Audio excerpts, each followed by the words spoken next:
in. And now it's a privilege for me to introduce Thomas Dozeman to you. Thomas is a native of the Holland-Zeeland area. He was a standout tennis player at Holland Christian High School, but gave all of that up, the chance for fame and great wealth, to attend Calvin College in Grand Rapids. He received his MDiv from Fuller Theological Seminary and then a PhD from Columbia University in New York City. Tom is the author of, or co-author of 19 books and 60 scholarly articles. He's at work on his 20th right now about the tribes of Israel. And it's a pleasure for me to introduce to you a fine scholar and dear friend, He's my Tom friend. Dozeman. He's my friend, everybody. We grew up together, sort of. It's great to be here. I tried to move to Holland, but I can't afford it.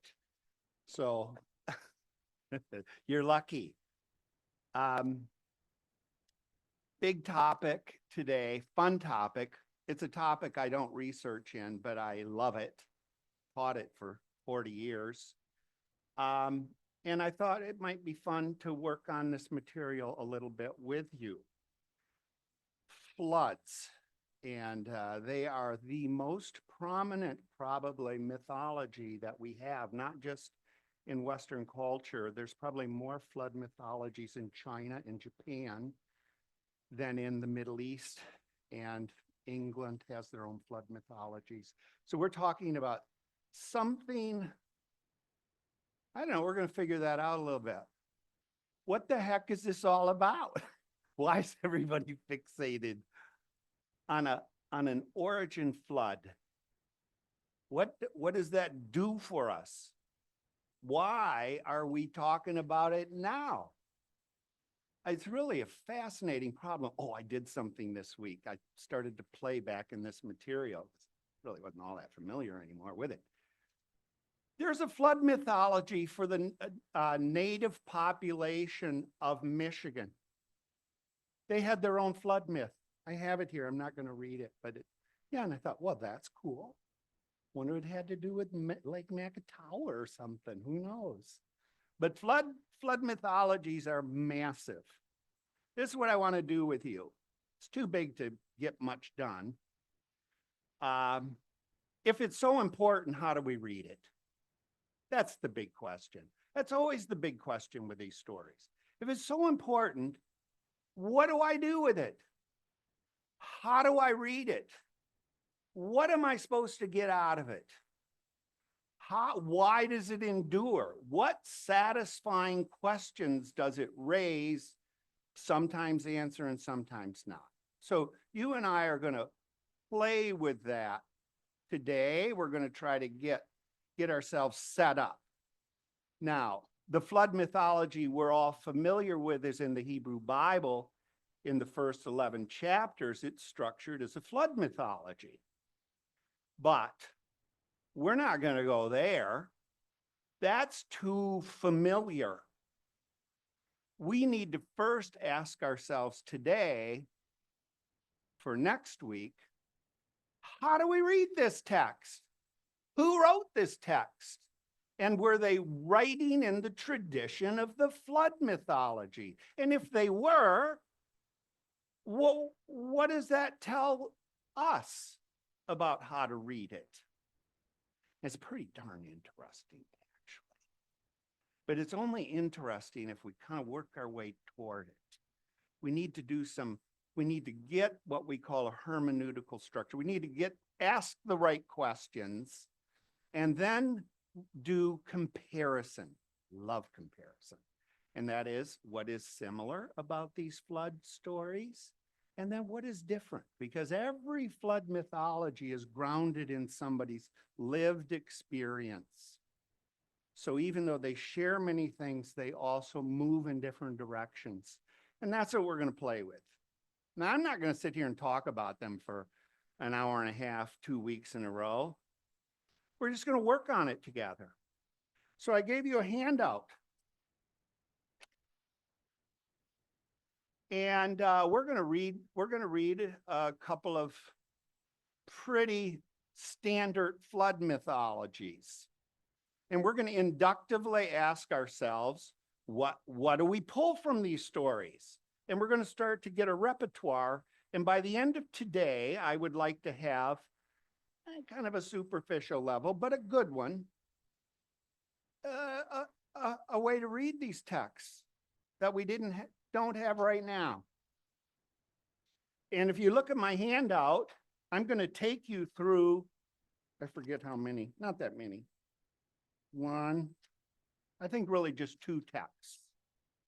And I got some other fiddle faddle stuff in there. And then we're going to end, if you look at the end, I've given you a little diagram of Genesis 1 to 11. That's what we want to get to.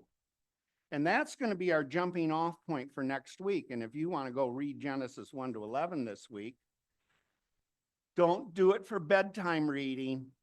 There's a lot of genealogies in there. You're going to fall asleep. But it's not that much literature. You can read it. And I may give you a structure that you can read it in a way you haven't read it before after we do a little work together today. And you might find that quite interesting. So you see where we're trying to get to the last page. If we don't get to the last page, I have failed you. And that's the way it goes. Won't be my first failure in teaching a class. Ready to go? You with me? Jump in.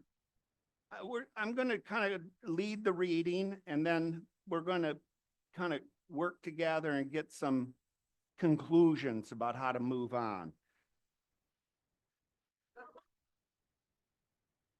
My goal in teaching, of which I am retired, so I have nothing to care about anymore. Always give more, because you know if you're really going to tank, at least they're going home with something, because these kids are spending so much to be there. So yes, I owe it. Barry wrote an intro on all of this stuff. So, you know, he gave them their money's worth. Let's start. Here's what we're going to work with. I gave you some big swatches of history. And you see that Bronze Age, Middle Late Bronze, Iron, Persian, Greek. You see that? That's a lot of time, friends. I'm not talking about last week. We're talking about thousands of years. Early bronze, we're talking about Sumerians, the black-headed people. And we'll read one of their they got this we got fragments of one of their mythologies, and we'll read it. But look at that, 3,300 to 2,300 before the Common Era.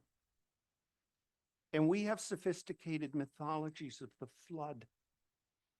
So one thing you and I have to pinch ourselves constantly, and I do this after 40 years of teaching.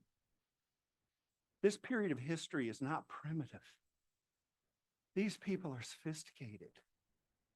And these stories they're writing are stories that are the foundations for doing mathematics and writing literature and having higher ed.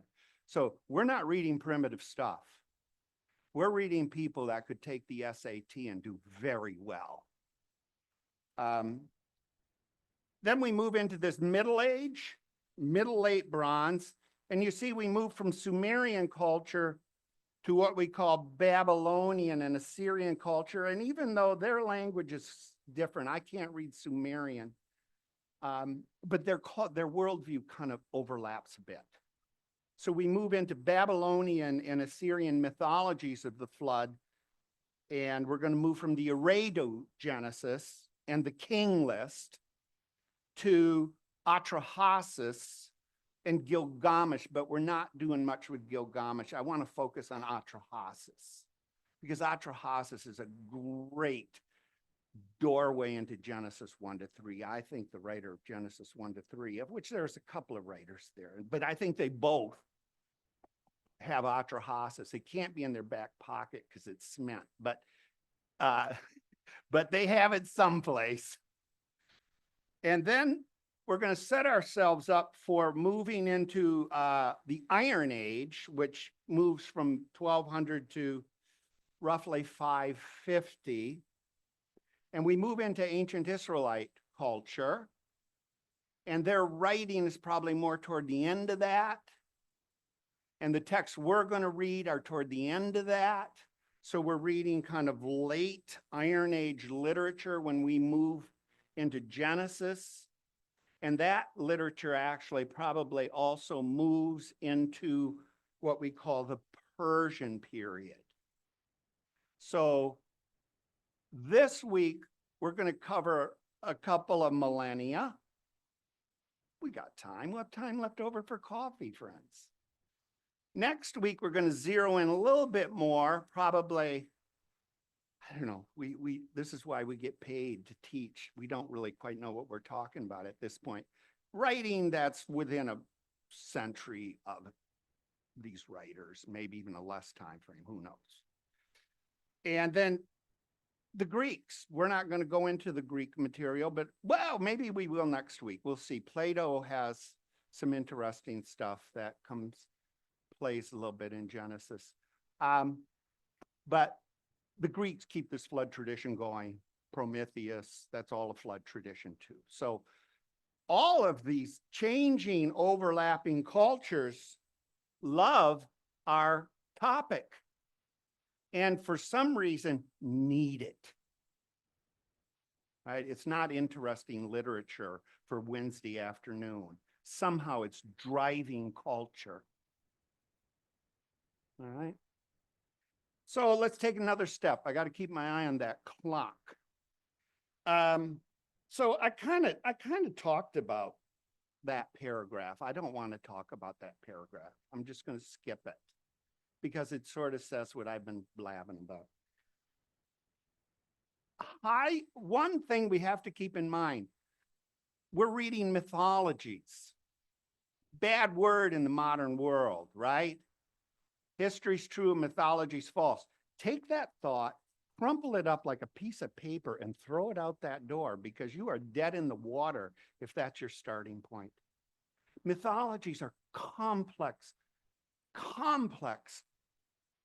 I'll say documents, that's a little anachronistic, complex documents that are written to raise and hopefully answer foundational questions about what is the power, what is the ultimate power? Where is it? Is there one or are there many? I use the word cosmos, that's anachronistic. The ancients don't, cosmos is too unified. Are the heavens and the earth harmonious or is there conflict? Is it a Big Bang theory, really?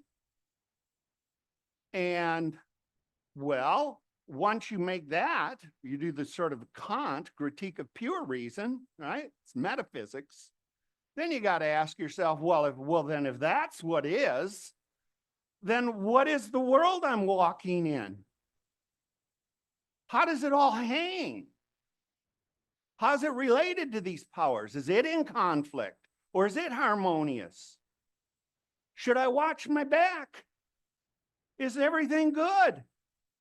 That is, what is the nature of ultimate power? And then what is the nature of the created world that I experience?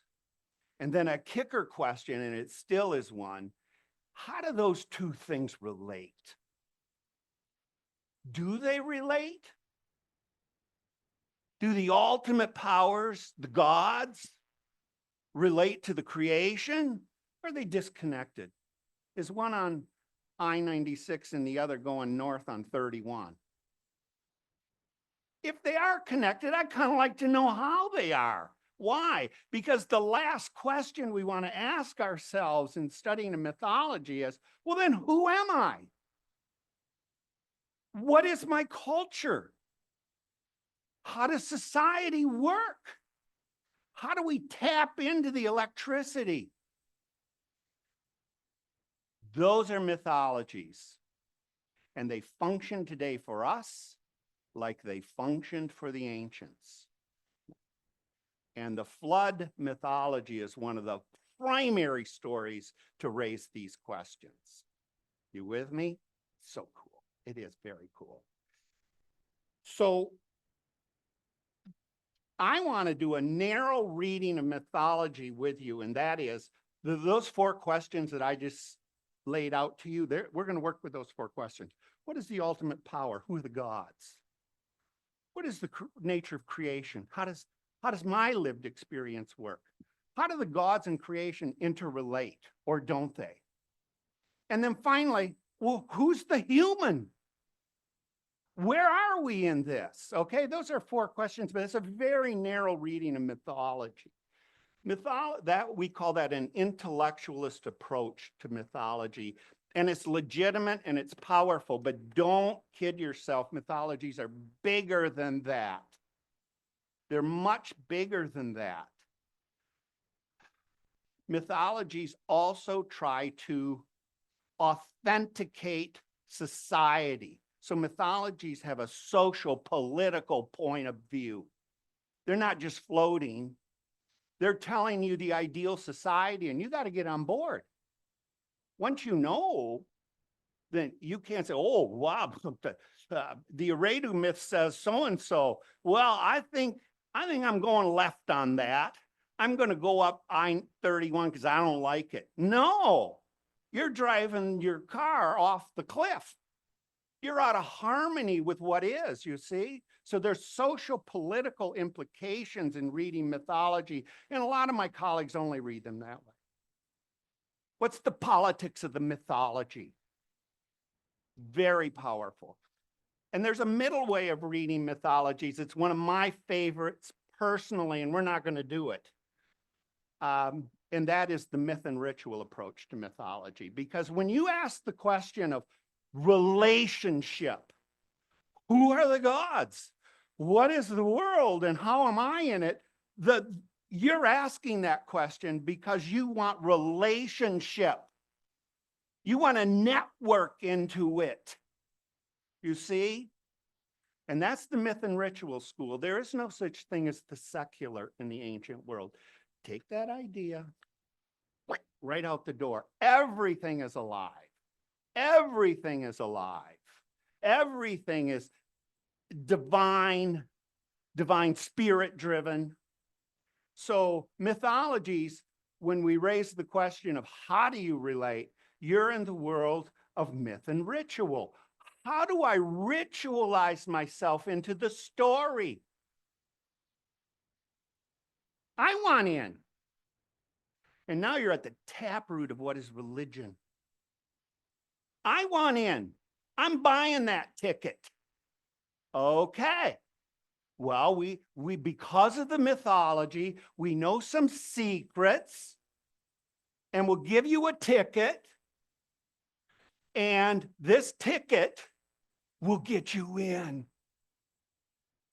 A myth and ritual interpretation of the flood tradition is baptism in Christian tradition. Here's the ticket. You too can die and rise in the water. You see, that's a myth and ritual reading of the flood tradition. And it's current as yesterday. Now, I love that because I taught in a seminary and I trained pastors and they had to know what the heck they were getting paid for. But I'm not that interested in that with you here. Let's just do the intellectual side and give ourselves a lens to see if we can read Genesis next week. Are you with me?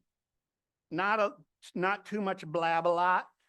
Okay, then let's go. Let's go to the second page. And it says Eridu Genesis. It's Sumerian. This is it's a text fragment. But we're going to start working. We've got 4 questions to ask ourselves. Don't overread it. Don't try to find things under a stone. Just go with what's coming at you, okay? Here we go, friends. I'll read it out loud, but read it with me. I gave titles that it's not in the text, so I've already skewed your reading, and I apologize for that. Creation and the purpose of humans. Nintur was paying attention. Let me bethink myself of my humankind. I don't actually know what that means. all forgotten as they are, and mindful of mine, Nintur's creatures, let me bring them back. Let me lead the people back from their trails. May they come, and when they do come back, what are they going to do? They're going to build cities and cult places, myth and ritual. That I may have air conditioning. I wanted air conditioning for so long, and now I'm going to get it. And why am I going to get it?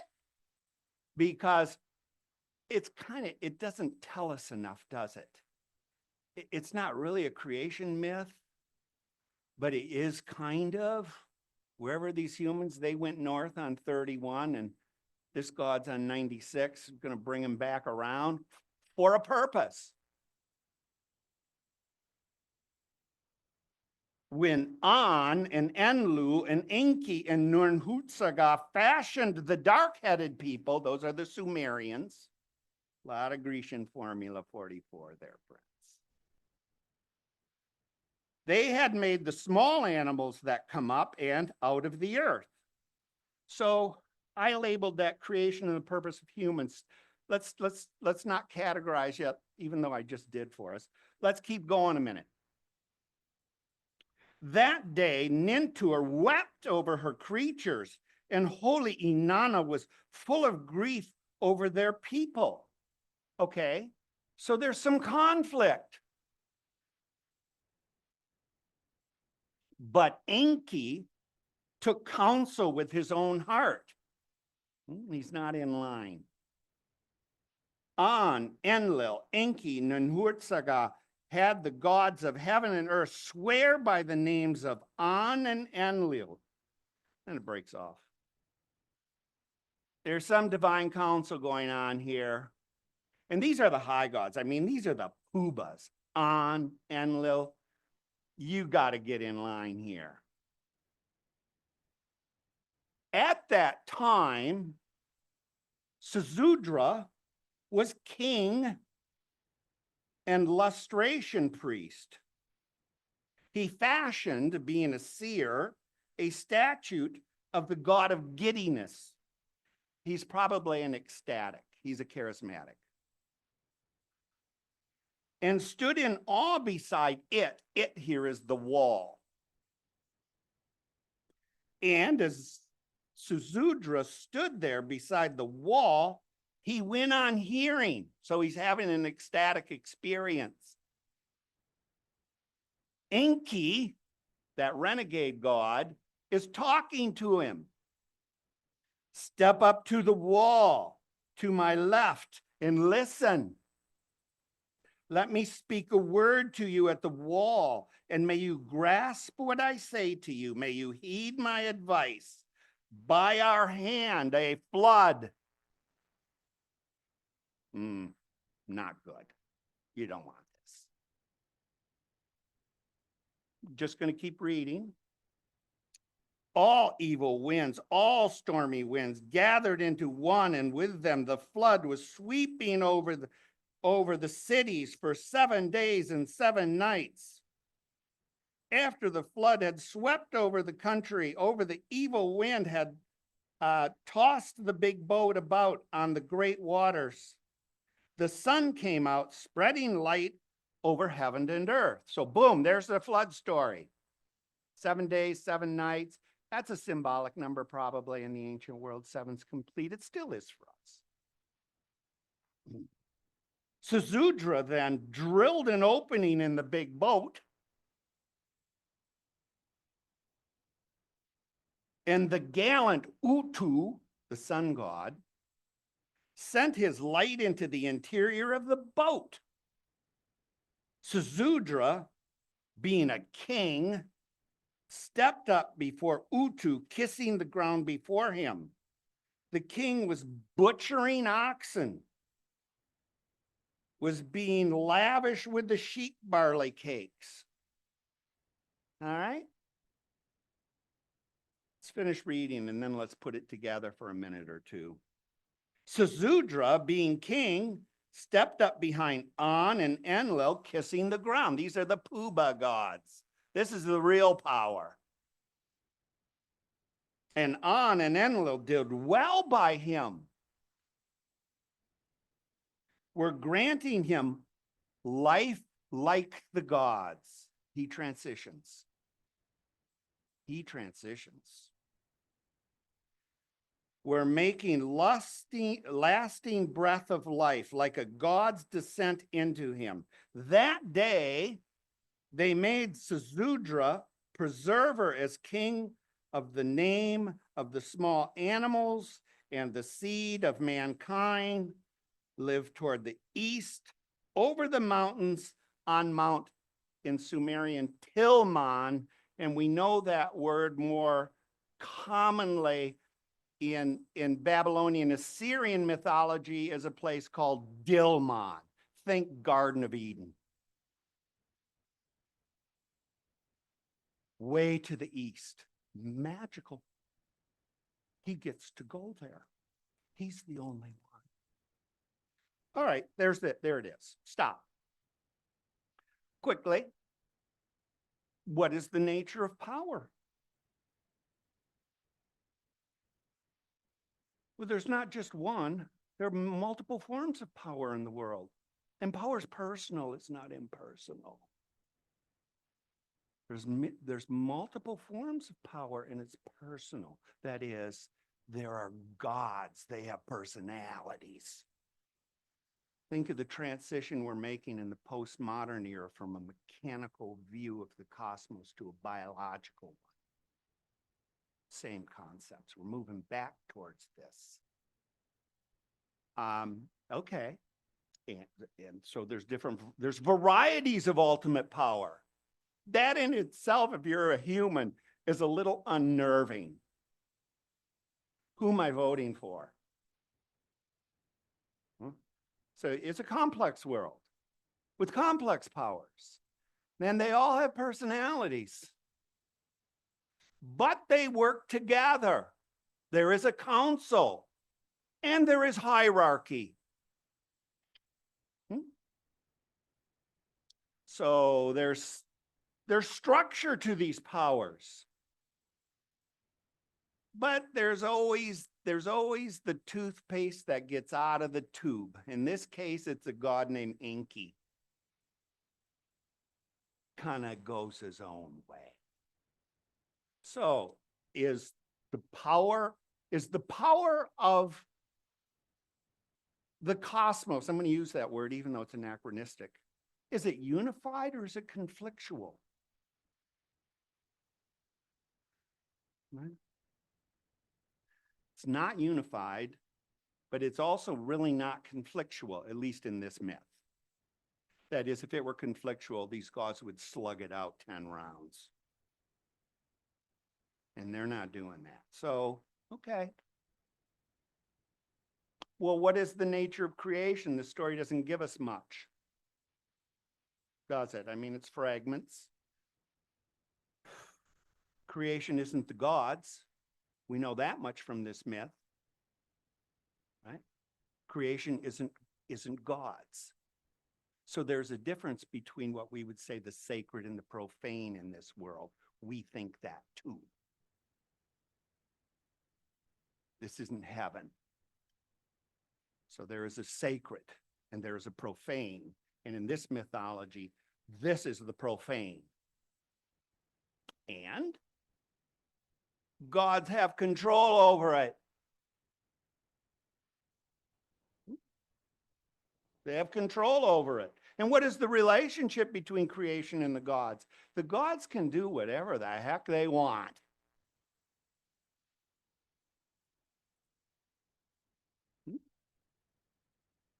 Well, who am I here? Who am I? If this is my story, who am I? Why do I exist? How do I find meaning? It tells you very clearly how you find meaning. You are created is to not, I'm overreading the text, aren't I? You exist, Tom, to build cities. You exist to serve gods. You are a slave to the divine. And in that slavery, you find your meaning.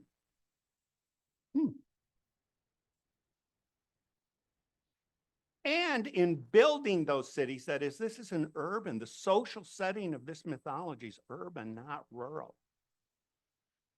Go to New York, find meaning. In building that city, you will also construct ways to relate to these powers. You will learn myth and ritual, sacrifice. And you know what? These gods really like that. You are feeding them. You are empowering them. So you are now hardwired into them, even though you are not them. All right? Now we're in the world of sacrifice and religion. We still do this. You with me? The structure of the story is kind of important moving ahead. You can't just read the flood. The flood isn't an isolated story. It's a tripartite story. It has a pre-flood, a flood, and a post-flood, right? Remember that. We can't go to Genesis 11 and read chapters 9, 6 to 9. You're missing the whole point. All right, so we got something. We're gonna hold that in our pocket going forward. And in this story, the only human that matters is a king. Do you and I matter in this mythology? No. No. The meaning of the human in this society is the monarch. The monarch embodies the whole. What happens to the monarch? Oh no. Remember that. That's very important. Anything else you see that I haven't tapped on? I mean, you're reading it with me. What do you, something you want to throw up? Put in our little bag to move ahead? They don't tell you in this. They don't tell you. Tennessee. They got this boat in Tennessee.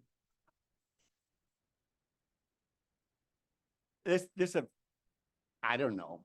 It's a fragment. Maybe it was there, maybe it wasn't, but it is a boat, right? It is a boat. And remember that. Remember this boat, because this boat, as we move ahead and get more complicated, the boat in its construction mirrors the world of the gods in creation. It's tripartite, and so is creation. So the boat becomes what we call a microcosm of the heavens and earth as it's kind of going through, and it's kind of going through the water. Remember that, call that micro, macro, and religion. What you say on the micro level, you probably want to say on the macro level. Why? Because then you're in harmony. Yeah. I saw a hand. Thank you. Tremendous background. Thank you.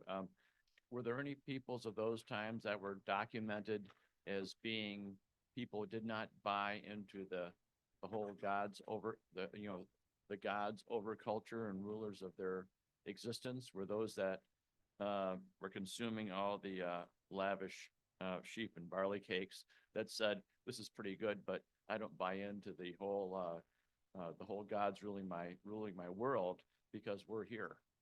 Yeah. Is there any documentation of people doing that? I don't know of any. Barry, do you know of any? No, but we will get it. Wait till you get to Genesis 1 through 11. It's an anti-authoritarian text in its bowels. It's a slave text. So we're not there. So yeah, is there a debate about this? All mythologies are written from a place of lived experience and the structures of power. And the Eridu myth is, meaning is in the king. Meaning isn't in you and your neighbor. It's allegorical. more It's, than it is- the king is the collective. That's just the way it is. So there aren't stories about, you know, Ralph and Sally going on a trip with the kids. Who cares? Anything else you want? You kind of got to fit on the Eridu myth.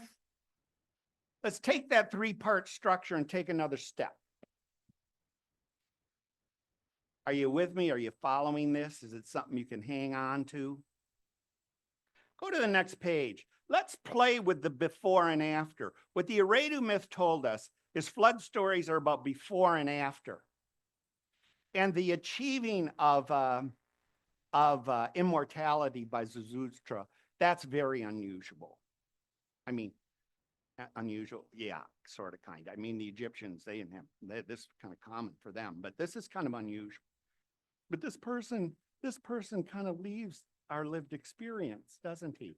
He's in Dilmun. He's in the magical garden land. So I don't know what to do with him. I'm not going to see him on 8th Street. You know, we had more time, we could study. Why are they doing this? Why are they doing this with this character? Next page. Let's play out the before and after a little bit. This is such a cool text. It's in the Oxford Library, I believe, is where the original find. There's a find of a king list, Sumerian. And the king, it's a long king list. I have a little excerpt only to give you the structure. But what I want you to see is before and after really matters.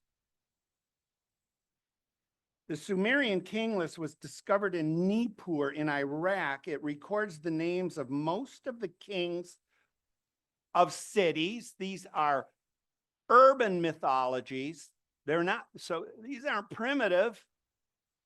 You know, this is Chicago competing with the Twin Cities competing with New York City. And in neighboring regions, along with the length of their reigns, the king list establishes, here we go, in this mythic world, kingship comes from heaven. So if you have a king, the last thing you do is oppose that king. Because that king may not be divine, but that king's DNA has come somehow from the real powers.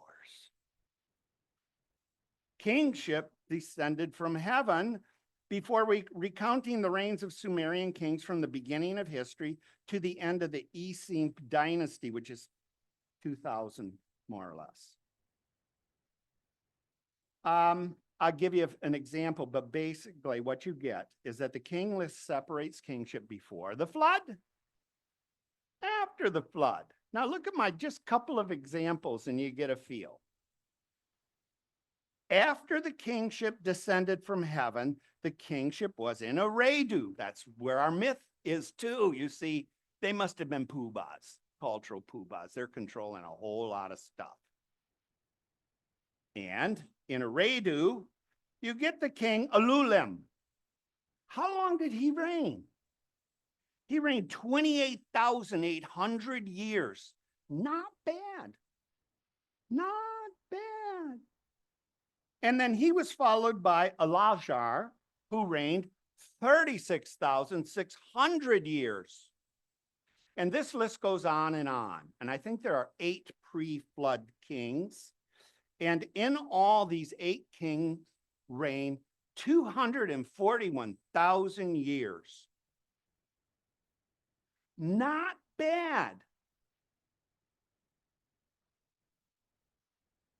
No term limits. Yeah, you wonder what they died from. You know, to get the flu at that point? What's going on here? Then the flood swept over.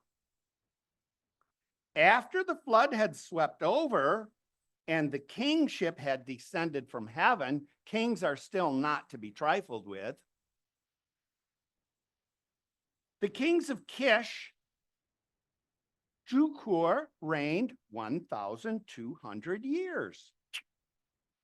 The other kings were just kind of still rearranging furniture in the palace at that point. Kalasini Bel reigned for 960 years. Working my way down in Uruk, Ennuntara Anna reigned for 8.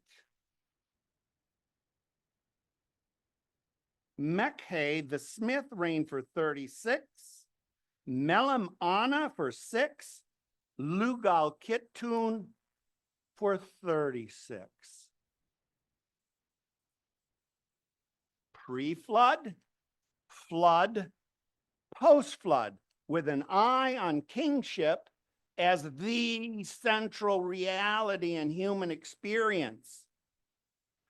And what we see is that what is an idealistic world resurfaces from the flood not so good. Something happened to the human. Some flaw or something. The flood did something to the human. So what the king list tells us, it seems to me, is that the ancients viewed us as living in a post-apocalyptic world. Think Mad Max. And there was a pre-apocalyptic world that was ideal. Now, King List doesn't say anything about the flood, why it happened, blah, blah, blah. They just give you focus on the human king. It's the only thing that matters. And come to the conclusion, nuts. It's Mad Max. We're driving around in crazy cars. We're only ruling 6 years. Right? So our everyday experience is a lost paradise world, post-apocalyptic. So now you and I are learning something else about the flood. It is an apocalyptic story. That takes, you and I have to pinch ourselves a minute, because we too work with an apocalyptic mythology, but our apocalyptic mythology is an end time destruction story. Someday, Jesus is going to return. You better have your act together, because it's going to be a meltdown, baby. That's an apocalyptic story, and it's a reconfiguring of the water apocalypse as fire, which the Bible does too. Sodom and Gomorrah, if you compare Sodom and Gomorrah and the flood story, those two stories are talking to each other. So you and I know this. We have hardwired this into our lived experience too. But the ancients do it differently. They don't have an end time apocalypse. They've already lived it. They're in a post-apocalyptic world. Now they got to get their act together and make the most of this. It's like Thunderdome. I go back to Mad Max. I haven't seen Mad Max for 15 years, but if you haven't seen it, you're missing nothing. Are you with me? Thoughts before we move on? Are you starting to see the hermeneutical lens by which we have to read the flood? It's a sophisticated story. And it's a story that's trying to account for imperfection. Violence? No, I didn't get no violent motifs have come up among humans. It's just mainly focused on kings, hasn't it? And their shortened vitality. You ready to take another jump? Are you okay? I mean, this strange literature is coming at you. If you want to, do a hot yoga for a minute, that we can do that. Okay. I have a question. If the kingship descended from heaven around the time of the flood, already immediately after the flood, then wouldn't that imply that the kingship would be even more tremendous and secure. And so if the kingship is descended from heaven and the gods are now somehow residing with or in this king, and the kingship is in decline for its staying power, how do those two things go together? Excellent question. I love that question. And I'm going to give just a little tweak to it a minute and then move on. But the power of kingship does not change socially. The king is how you are, if you are going to try to interrelate to the power that is, this story is telling you that king better be front and center. Whether it rules for 6 years or 28,000, it still is the king. The kingship coming from heaven, we can restate that in a more familiar term in Western culture, the divine right of the king. England. Right? Hyper-authoritarian systems tend to want to locate their power in divine right. I think we're going through a little bit of that. That's hardwired into authoritarianism. Why? Because it's so weak. It's so unstable. These cultures can disintegrate in a Wednesday afternoon if you structure power that way. So you better pump it up, baby. And you divinize it. You don't divinize it. These kings are not gods. Pharaoh's a god. Pharaoh divinizes it. I mean, Egypt. But Babylonians and Syrians really don't, do they, Barry? They kind of waffle.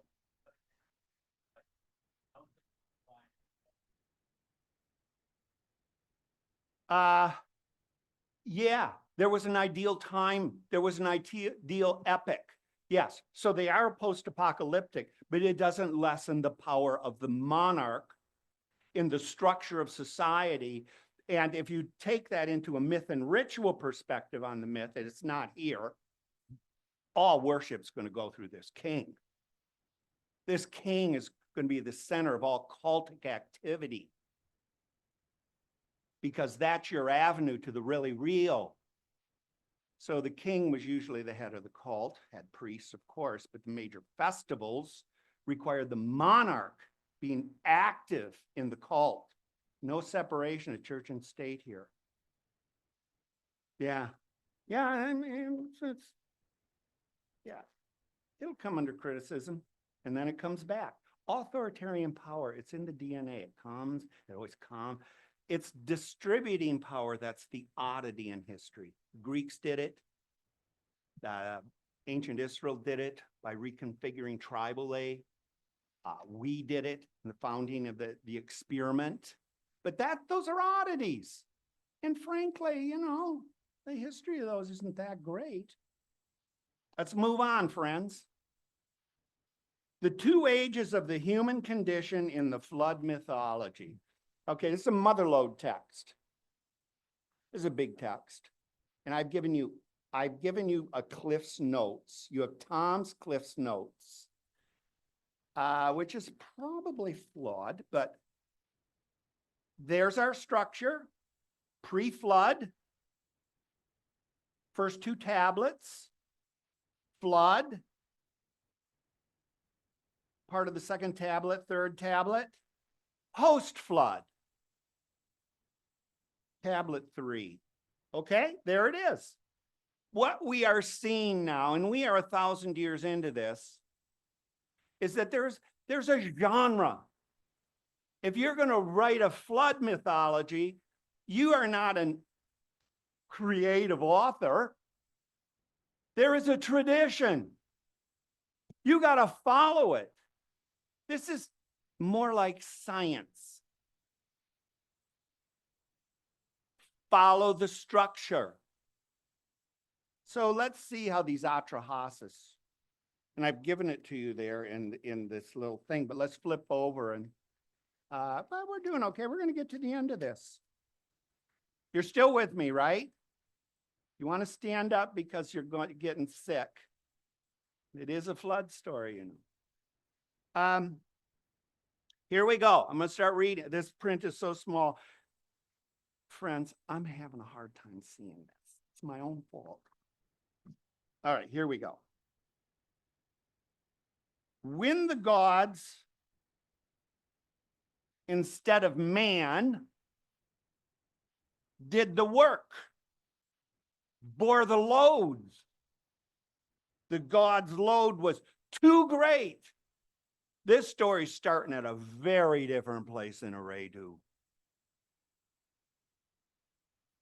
The powers that be, the hard structure of real power in the cosmos, harmonious, it looks hierarchical and oppressive. This is not a happy world. This is Hobbes. This is Thomas Hobbes. Things aren't good. You got to control evil. Don't try to achieve the good. Control the evil. They groaned and they blamed each other, grumbled over the masses of excavated soil. Come, let us carry the counselor of the gods, the warrior from his dwelling. Come, let us carry Elil. This is a mega god. This is like going for broke. The father of the gods, the counselor of the gods, the warrior from his dwelling. Now, cry battle. What is real power in the world? Harmonious? Not on your life. It's threatening. It's dangerous. It's the cosmos is a scary place. It's black holes that suck you in. Watch it. Elil speaks.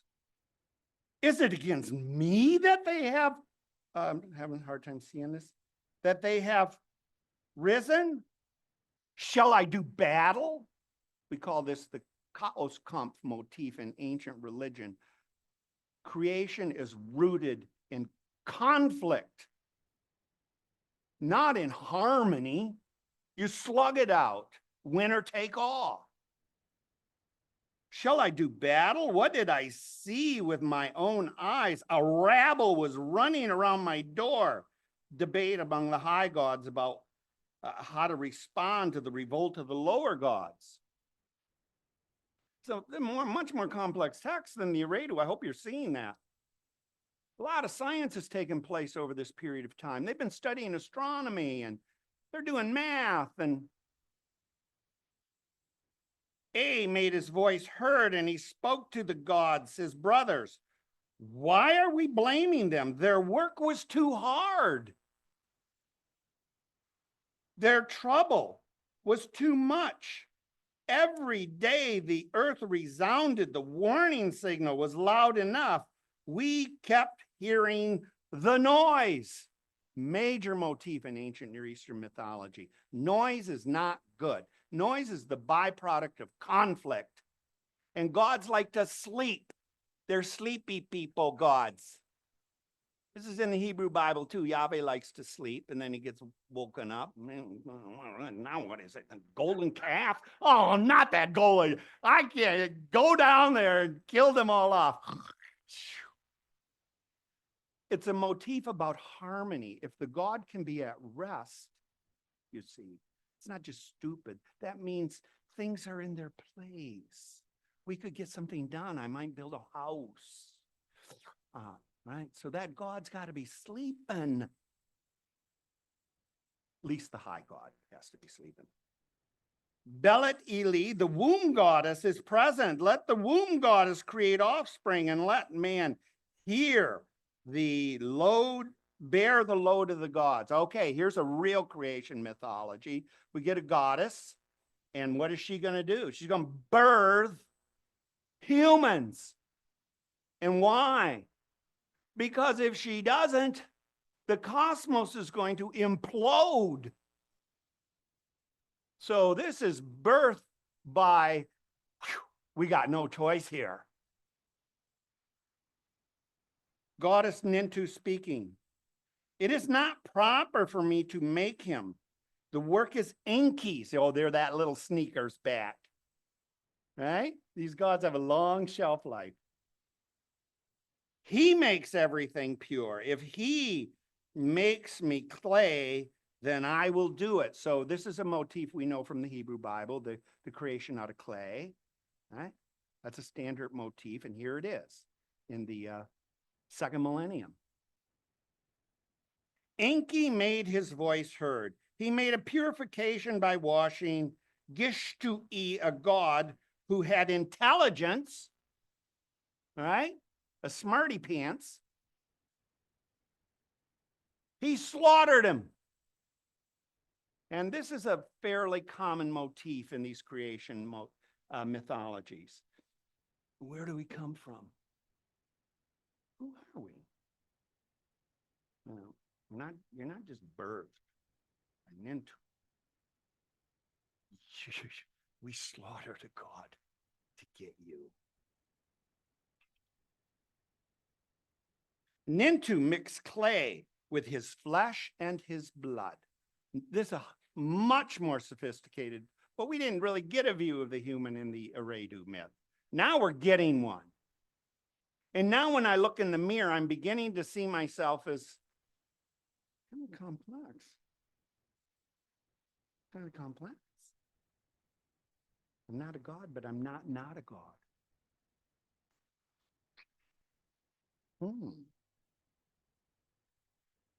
The Igigi, the great gods, spat spittle on the clay. We get this motif in Jesus traditions, doing the same thing. Mumi made her voice heard and spoke to the great gods. I have carried out perfectly the work that you ordered of me. You have slaughtered a god together with his intelligence. We're not just dogs. I have relieved you of your hard work. I have imposed your load on these intelligent, weird things I made. And you have bestowed noise on mankind. There goes the noise now. There goes the byproduct, the conflict. Now, we don't have to do it. See, that motif of noise is so fascinating in the ancient Near East. Conflict creates noise, a lot of echo chamber stuff. 600 years, less than 600 passed, and the country became too wide, the people too numerous. The country was as noisy as a bellowing bull. Here we go again. The god grew restless at their racket. Elil had to listen to their noise. He addressed the great gods. The noise of mankind has become too much.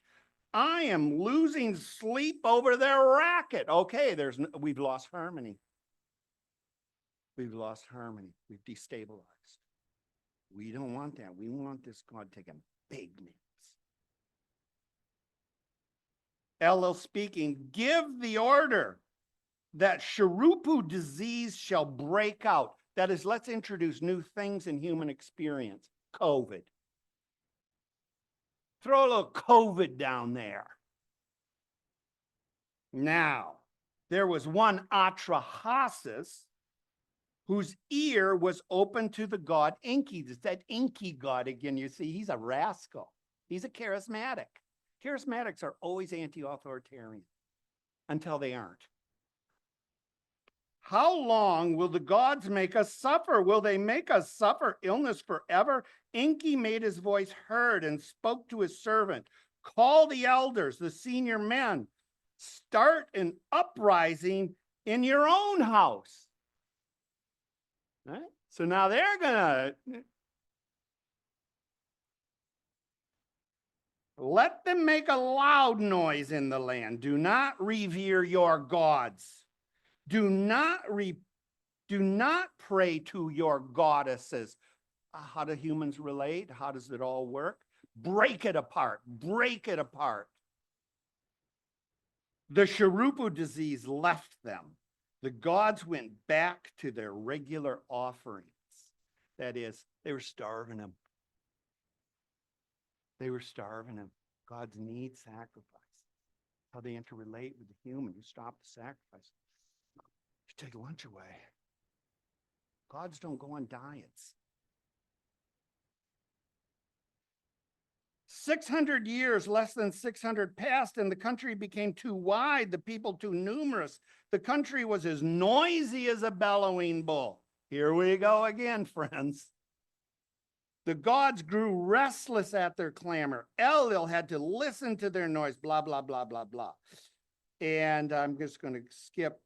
I'm picking up that paragraph that's got a little space in the front and top. Let sickness, headache, surupu, asaku, blow into them like a storm. Open up the institutes of health research rooms. Let it rip, man. The thoughtful man Atrahasis, and we're going to go through that episode again with Enki. I'm not going to read it, but you start to get the feel of the structure of this mythology. The noise has shifted from heaven to humans because humans were created to stop the noise in heaven. And what happened? It just shifted it. And now the cosmos, the powers that are dangerously imbalanced. Wildfires you can't stop, and got to get that Elil to sleep. Keep going. The warrior Elil commanded Enki, you imposed your loads on man. You bestowed noise on mankind. You slaughtered a god to gather with his intelligence. You must create a flood. Here's our story.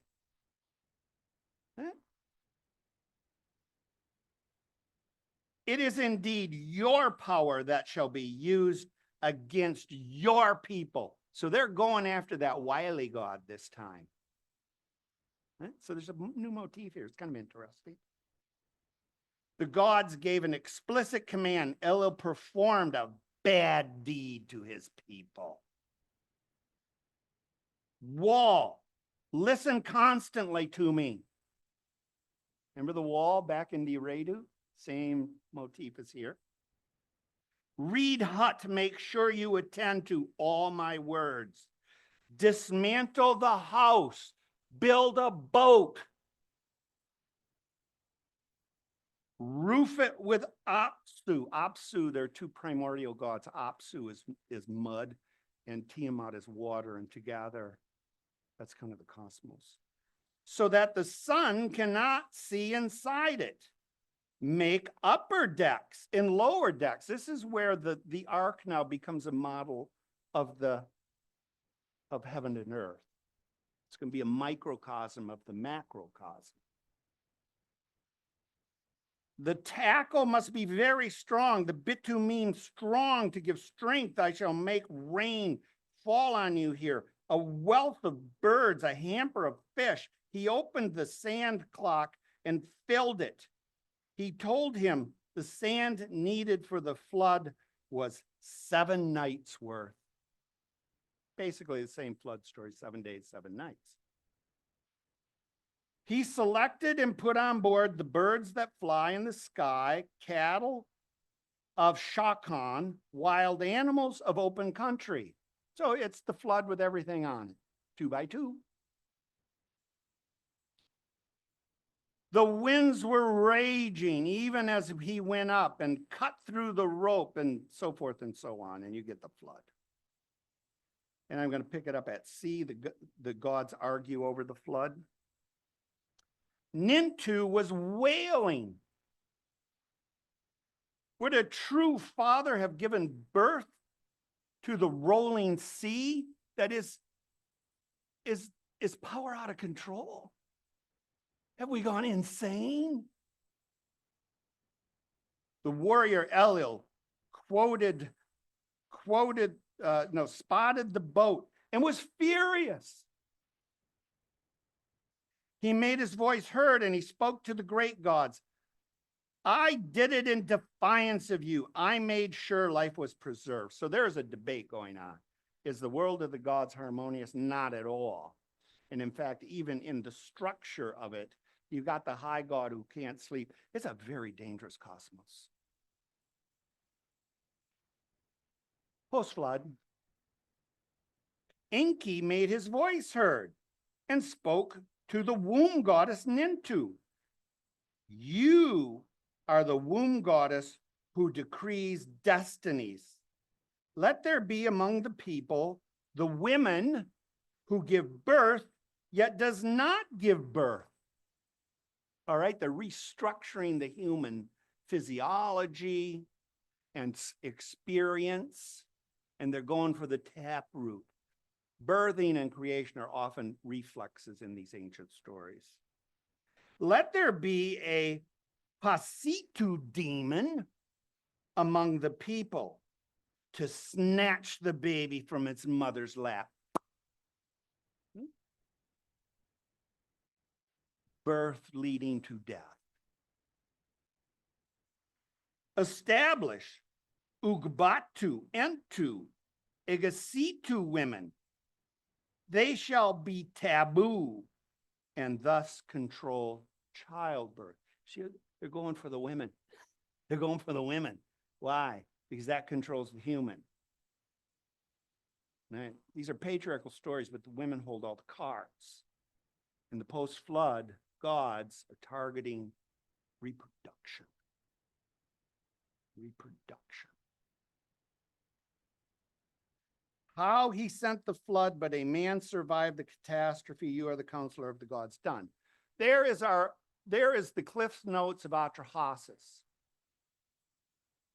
Now, we got just enough time to wrap our minds around it. I guarantee you, and you can't guarantee anything in our field, right, Barry? You can't get two people to agree with on anything. But I'll guarantee you that Atrahasis couldn't have been on the desk.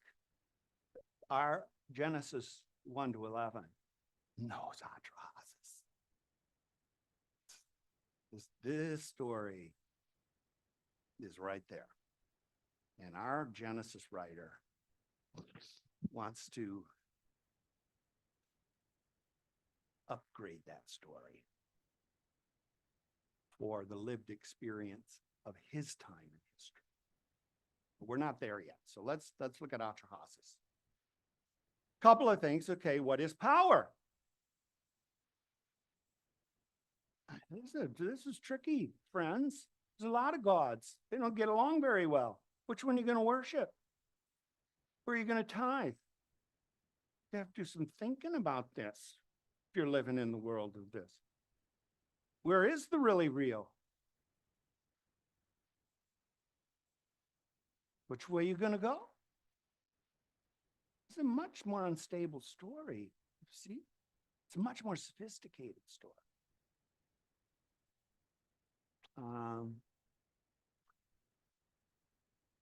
What is the nature of the human in the pre-flood period? What is the purpose of the human? Why do we exist?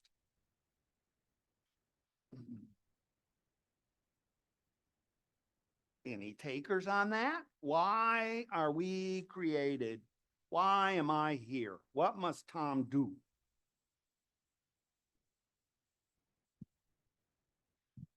They're created to feed the gods and to make the gods comfortable when they're too hot. We serve the gods. We live to serve. Is there such a thing in the ancient world as freedom? We use that term so much in our culture. No, no. There is only slavery. The question is, who are you a slave to? That's the question. If you get your slavery wrong, you're in trouble. And this is true in the Hebrew Bible too. The Exodus story isn't a story of liberation. Read it. The Israelites are slaves. The Hebrew there's Eved, they're Avadim, they're slaves to Pharaoh. And Yahweh comes in and says, they're not your slaves, they're my slaves. They're my slaves. And Pharaoh says, no, I don't even know who you are. They're my slaves. Same word, Eved, Avadim. And then Moses says, no, these people, they got to go because this God, they are slaves to this God. And this God wants them out of here in the desert so they can, which is the same word, Eved. Worship is getting your slavery right, getting your myth right, locating yourself in the powers that are right. It's not freedom. You got to go back to the myth and ritual side of mythology. It's anchoring yourself in the right network. But those networks are service, slavery, i.e. worship. My colleague at our seminary taught the intro course on worship, and the title of that course was The Work of Worship. It's slavery. It answers the myth and ritual question of how you relate to the really real. So you aren't just on your own on Route 31. No, there is no such thing. Yeah, was someone going to say something? Yeah, right. There was this control of birth toward the conclusion Yeah. after the post-flood. That's mirrored in the Pharaoh story when Pharaoh is trying to prevent any competition and it rules that all the babies need to go. Yeah. And then that gets echoed in the New Testament Yes. about the time of the birth of Jesus. Well, you did feminism last week. These stories are seductively feministic. But women always undo these patriarchal power structures because they control birth. The midwives undo the Pharaoh.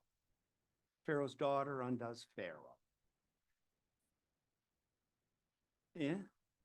It's such a weak form of power. It doesn't take much to bring the house of cards down. Barry, what are you thinking? Well, I'm thinking a lot of things. First of all, this has just been a fantastic presentation, and Thanks, I've Barry. really enjoyed it. Barry's my I think we colleague. all have. You haven't said much about this figure Enki. Enki seems very conflicted. He's the one who comes up with the idea of creating humankind to relieve the gods. That gets out of hand. And then he's called upon to destroy. Yeah. But then he comes back and he saves somebody, so there's a deliverance. Mhm. And is this some sort of intermediary god between the high god Enlil, who's caught in between two worlds almost? I kind of think of it as, Mhm. well, we know that Yahweh is kind of a son of El, Mhm. right? In the Mhm. Middle Eastern scheme of things. Mhm. So is this a Yahweh figure coming to save?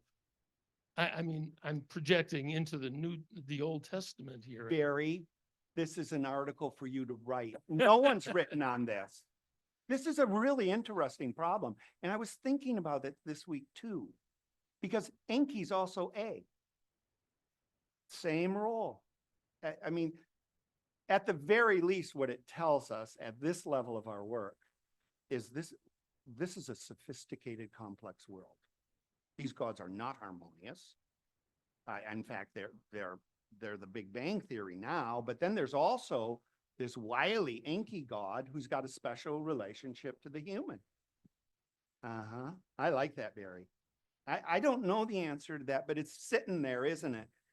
Just sitting there. Every human wants the thought of there is an out there to save us from certain demise. Mhm. And if you're waffling on the certain demise, and if you're unsure about the out, nobody knows what to do. Mhm. And that's also a safe place for the gods to have humans. Yes. And Barry, if you do pursue this, Barry's a Semiticist. He's trained slightly different than me. He's also charismatic, which is always anti-authoritarian. Enki's charismatic. He only channels directly, not cultically. So that has to be factored in. So it's interesting. Are you learning something about the flood a little bit now? Are we getting a hermeneutical framework? Susan? Tom. Mhm. Where in the text here, you use the word slavery, which Mhm. of course has the connotation of horribleness, Mhm. Where in the text is it said that the humans being created are unhappy Oh, no, in their role? they're very happy and they're populating like rabbits. But then you use the word slavery, which makes me think, oh, poor things, you No, know, no, these that- gods were treating them so badly. That's the modern myth of freedom. That myth doesn't exist for them. Slavery is what the human is. The human is created to work. And there's a hierarchy for the human work. And what the human has to worry about is that you're working in the right way. So yeah, no, I don't know. Is there a word for freedom, Barry? In Akkadian? I can't think of it. Paul starts talking about freedom, but you'd have to socially context him in a slave culture. There's other things going on there. But Atrahasis mythology, friends, you know how to read it now. There is a pre-flood. And the pre-flood world is not all that ideal among the gods. It's kind of a rocky road going on there. It's, fast and furious. Anything could happen in the world of the gods, but the humans, Susan's point, nobody's not unhappy. Nobody's saying, oh, I don't want to be no, they're happy. And not only are they happy, they're breeding like rabbits. And that's a positive thing in a creation mythology. That means things are working the way they're supposed to. Except for the noise. Except for the noise. And I like that. I don't know how to deal with the noise in this mythology. And I think people have worked on the noise motif more, but I don't know the work. But that interests me. That's a good point. How do we know that these people are happy? Happy. Even though they're Happy. enslaved. I mean, it sounds like somebody trying to justify slavery in the South when they say, oh man, we treat our workers very well and they're all happy.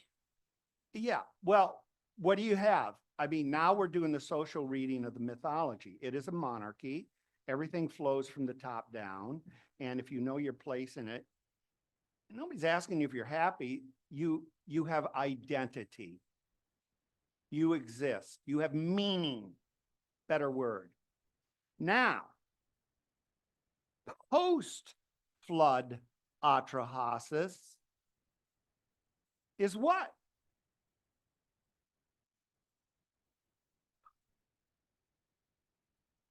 A lot of that conflict that was in the divine world, leading to noise, which was transferred to the human, which then worked quite well and created a whole lot of noise, also then leads to a new form of conflict.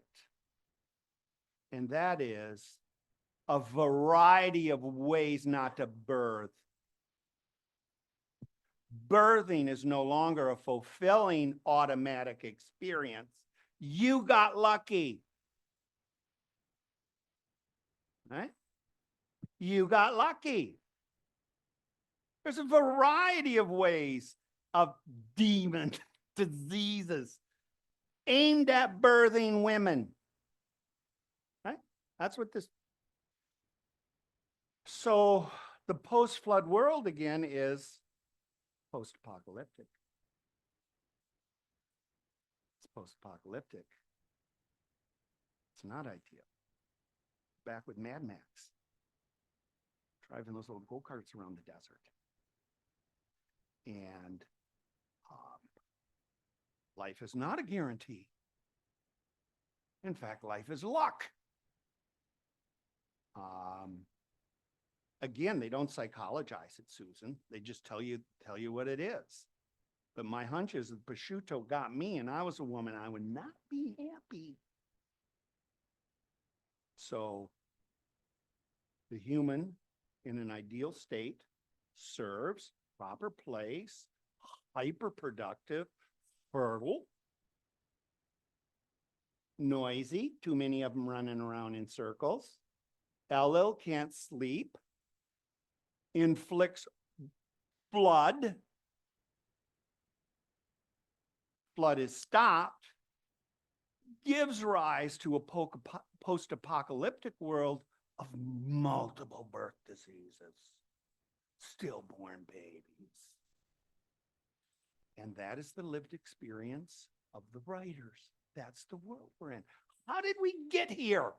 Oh, it wasn't always like this, Ralphie. Susie. Once upon a time, everyone who had intercourse had a baby. That's the apocalyptic stuff. Right? Do you get the logic of this mythology? Can you hear me? Yeah. The previous epic stories, or the Sumerian stories, but isn't it post-flood that the kings get divine recognition or connection or something? That's one question. Second question, so do the Genesis people, is their secret message is that the post-Genesis flood is also post-apocalyptic, Next but we week. don't really think of it as that, but it really is? Gotta figure that out, don't we? That's on our agenda. We just got ourselves set up to ask the right questions next. You see? Talking You- to the you now microphone. You now know the genre enough to not be naive readers. This text wasn't just written one afternoon on someone's desk. This text is addressing, by the time it's written, a 2,500-year tradition of describing the nature of what is and the purpose of the human and how we function. And the Atrahasis, another thing about Atrahasis, there's so many things about Atrahasis that I don't understand. But he's not a king. He's not a king. Why is he the hero? See, there's something funky about that story. You think about that. You know as much about it as I do. Go home and read it. We got to quit, don't we, Doug? Go to my handout a minute. I am giving you just a little grid, little tiny grid. And I'm telling you right now, the grid I'm giving you, Barry wouldn't agree with it. I mean, you can't get two people who study Bible to agree on anything, but I'm teaching the class. All right. Look at how I've segmented it for you. I've taken our reading and I've given you pre-flood, flood, post-flood. Right? Okay. If you read Genesis 1 to 11 as a linear story that doesn't follow pre-flood, flood, post-flood, then you fell asleep like Alville today. That story is meant to be read as a tripartite story, and the reader is meant to ask the question, what is pre-flood like? Why is there a flood? What happens after the flood? Which is then going to be the writer's lived experience. What is life like? What is the life that I live like? And what was lost? Remember that king list? Remember that king list I read to you 45 minutes ago? 26,000 years down to 6. Who's the oldest person in the Bible? And where is he? Where is Methuselah? Where are you told about Methuselah? He's a pre-flood person. Where did our writer get that stuff? Following the tradition. The genealogy of Adam is 900 years here. Methuselah is 969 years. However, friends, is Methuselah a king? See, there's all kinds of things we can start to see when we read these texts. Could be an anti-monarchical text. Hebrew Bible could be an anti-authoritarian doctrine. Those should be kings. See what I'm see if we kicked in our reading glasses now, And you have to read Genesis 1 in light of our discussion today. And oh, are we going to have fun next week? Oh my gosh. Very powerful literature. Some of the most powerful literature in Western tradition. The Hebrew flood tradition. We only knew about these other things. When they get found 100 years or so ago. So, gotta quit. Do you like having a handout? Shall I make you a handout? I like to stay with the text. And if you have time this week, take my little grid and read those texts. It's not that much literature. Put you to sleep at night. And then we're going to read it together. I'm going to give you excerpts. We're not going to read 11 chapters together, but I'm going to target a few things. We're going to talk about it. Blood was in the God that created the humans. What happens to blood in Genesis 11? It's there.